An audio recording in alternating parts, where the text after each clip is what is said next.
Hello again, and welcome to my channel. Next project is painting the back fence. Now, we paint our fence probably every 2 years, and at the moment it's a colour very similar to, it's a red colour, the base colour is red, but it's more like terracotta. We want to change our colour this year, go with a different theme, so we're going with grey, and we went to our local DIY shop and we bought this. This is Ronseal's One Coat Fence Life in charcoal grey, 12 litre special pack for £12. That's £1 a litre. Now, we've got quite a lot of fence, and I have to say that I am halfway through, or I'm a part way through painting already, and it's not one coat by any means whatsoever. As you look from our house at the far end, we've got a fence either side. The fence at the far end is a brand new fence. The couple next door did an extension, they had to take the old fence down and they've put this new one up. And it is, they came through and they painted it. So the current colour of our fence is this. This is what we've painted it for the last 2, 3, 4, 5 years. And it's Cuprinol Ducksback Autumn Brown. It's brown, but it's kind of reddish as well. A bit terracotta, I would explain it to people. So that is the challenge, was to paint over that. Now, the fences on the side, they've been painted that for a good number of years, so it's well established. The back fence has had one coat of that, and it could do with another coat. So with this change of colour, I would presume that the back fence will take to the new paint better than the side fences. And I was 100% correct in that. I've done the side fence twice already, and you can still see that autumn brown coming through. I've put one coat on one section of the back fence and it wasn't as bad. I put a second coat on top of that just to have a look, and it's okay from a distance. It looks the colour it's supposed to be, but when you're up close you can see the colour coming through, and it gives you a kind of purple haze if you look at it. So what I'm going to do is video the painting of the entire back fence so you can see what this Ronseal One Coat charcoal grey looks like from a distance. It will help you either decide whether you want to do it. It'll also let you watch something when you're bored. Along with that, I bought this. It was standing next to, oh, it wasn't standing, it was hanging next to these tubs on the floor. So this is Ronseal's Fence Life brush. It's a 4 metre wide, and that is about 4 metres wide, 4 inches wide, and that is 1 1/4 inch wide. And although it's in the packet, it's already been used, it's been out the packet, but I just did this so that you could see what I was talking about. So we'll take it out of the packet, and there we go. The bristles themselves, they are 2 1/4 inch or 6 centimetres long. They're nice, fluffy, thick pile, and they did a good job. The brush I was using to show you, I wanted to show you what I was using beforehand. It was basically a small painter's brush with a 3 inch wide brush, and I was doing fine with it. I was taking my time, and I was able to get into the small nooks and crannies and stuff like that. But then when I used this was so much better, so much quicker. There is only one drawback though with this thing that I can see, is that where the fence goes up against the post, trying to get in between the post and the fence, this doesn't reach very well. What they should do is make a smaller head brush. Now, if they did make a smaller head brush, then they'd be able to fix it onto that. I discovered that whilst cleaning it. I think it's so you can buy more of these heads to fit on this handle, and you just push it in. See, it's just a connector, you push it in, twist it, and it locks, and there you go.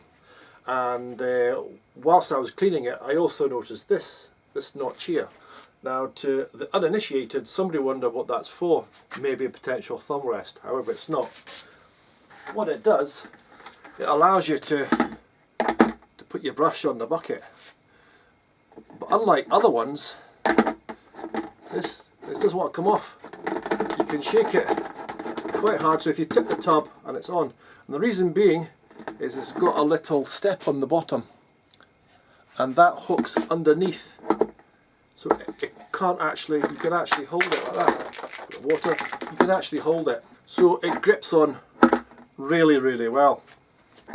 It also has a hole, so you can hang it. I hang a lot of my stuff up, so that would just hang up and it can drip dry. From what I've used before, this is brilliant. I love it. It cost me, what does it cost?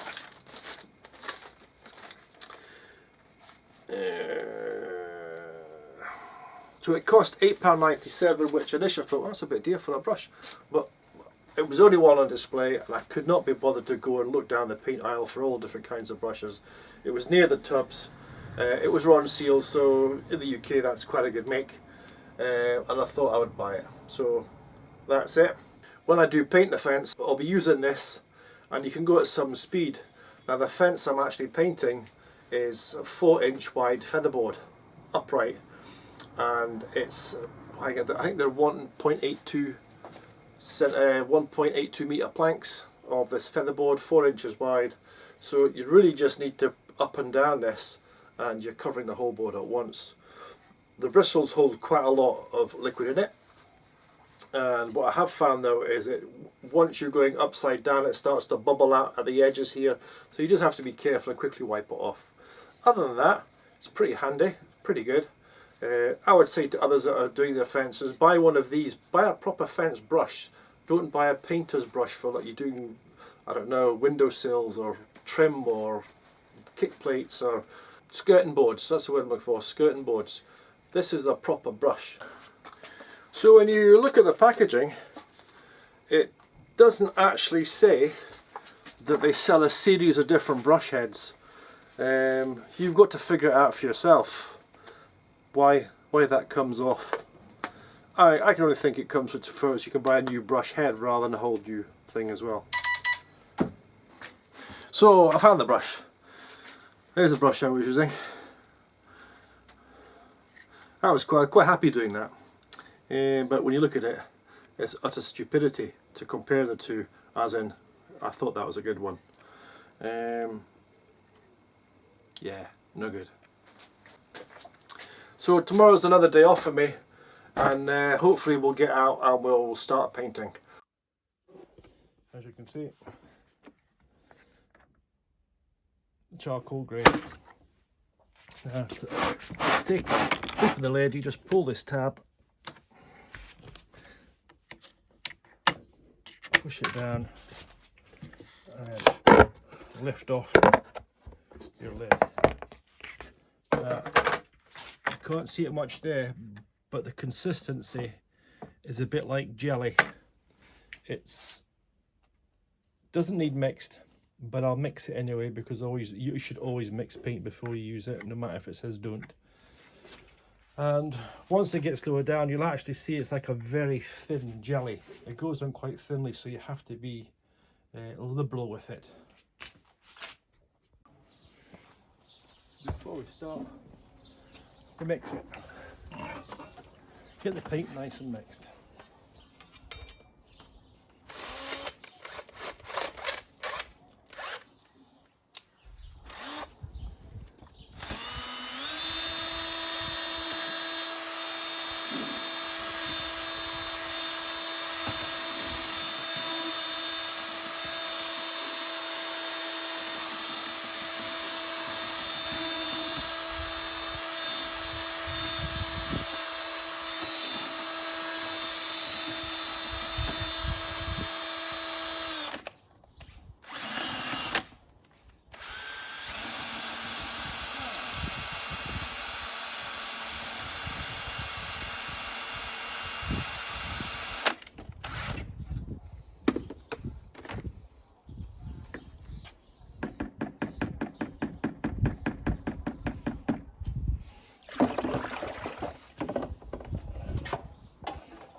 So as you can see, that's one coat. It's sunk in there, so we're now getting a purple haze. Looks purple, looks grey as it's fresher, and then that's got two coats on it. So I'm now going to do the kick plate along the bottom and then let that dry for a wee while and continue the edging around here.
Okay, so that's the whole back fence painted.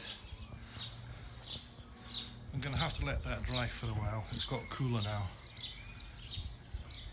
But that panel there, that one there, that is now got the same number of coats as that one has, and eventually this will dry the same colour as that. I'll then give it one final coat, which will be the third coat, and hopefully that will do. If not, I'll see what's left and do some touch up. So it's 6:15 in the evening, British summertime. I've got a third, or just over a third of a bucket left to do. The last coat, here we go.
That's it, 11.5 meters of fencing, 3 coats, and that took 43 minutes to do the last coat.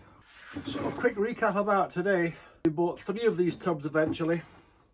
Each one had 12 litres in, that's 36 litres in total. And in the last one I have probably 600 ml, there's not even a litre left. Probably about a pint for those that can gauge a pint mentally rather than 600 ml. That's all that's left.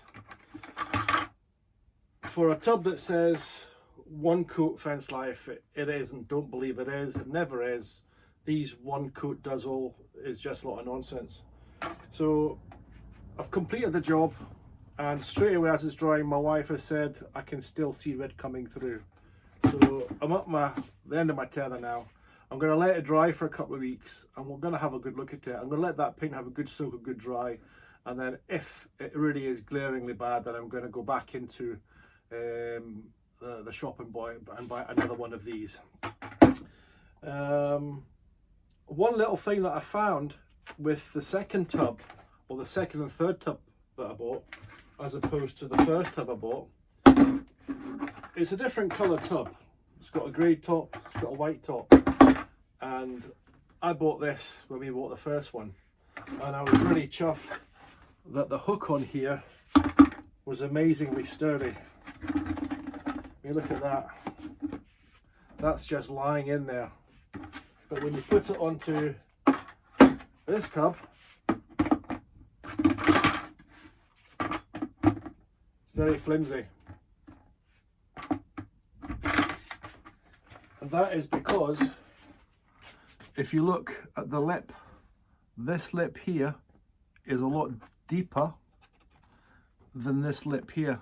So they've gone back in quality. By selling you this brush to go with their tub, they've made a bit of an arse of themselves and changed the top on here. Anyway, I digress. If Ronseal want to give me money back because I've had to put on 36 litres of their paint that should only take 12, then feel free. If not, well, I just have to suck it up, don't you? So hopefully you've gained something out of this. My channel is named Hope This Helps, and that's all I want to do is help people decide whether it's a good or a bad buy. If you think this video is worthy of a thumbs up, please hit that thumbs up button. If you'd like to be notified of any videos that I upload, which aren't that very many at the moment, but I will be uploading more. I've got a stack to actually edit and do. Then you can turn on your notifications bell. If you think it's a thumbs down job, then fair enough. However, the rule is you have to give me a reason why it's a thumbs down. That way I can improve my service to you guys. Other than that, it's now 8 o'clock at night. It's time for the shower. Watch a bit of TV and go to bed. So take care. Thanks very much.